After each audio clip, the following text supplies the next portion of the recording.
Alors, j'ai créé le magazine Lucasfilm Magazine, qui était le magazine officiel de Star Wars en 1995. J'étais un jeune fan. Bon, déjà, c'était là une consécration pour moi professionnelle. Et à l'époque, on savait qu'il y avait des nouveaux films qui allaient arriver, mais on ne savait pas si on allait avoir le droit d'aller sur le tournage. C'était quand même un rêve de gosse. Et quelque part, on n'avait pas trop d'espoir parce que on se disait, on n'a rien de plus qu'un licencié comme le fabricant de t-shirts et de posters. Et un jour, mon contact chez Lucasfilm, Alan Coach, m'appelle, il m'appelle, ou il m'envoie un... Non, il m'appelle, je crois qu'on se parle au téléphone, et il me dit, Patrick, j'ai une bonne et une mauvaise nouvelle. Je fais, bah, commence par la mauvaise, et il me dit, bah, la mauvaise, c'est que tu viens sur le tournage de Star Wars. Waouh! Bon, voilà, ça c'est pas mal.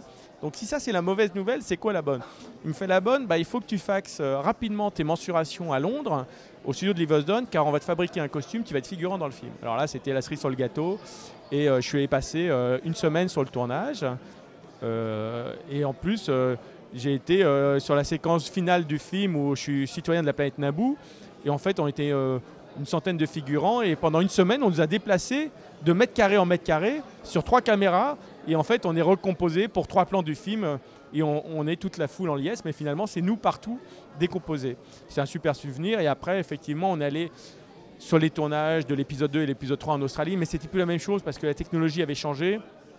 Il n'y avait plus que 3 ou 4 plateaux sur fond vert et là il y avait un énorme roulement des décors qui étaient construits, ils filmaient et le lendemain ils détruisaient. Alors qu'à Leavesden, c'était ce studio qui était énorme, cet ancien aérogare, et il nous a fallu 2 jours pour visiter tous les décors qui étaient construits. C'était absolument, vraiment c'était Hollywood quoi, à l'époque.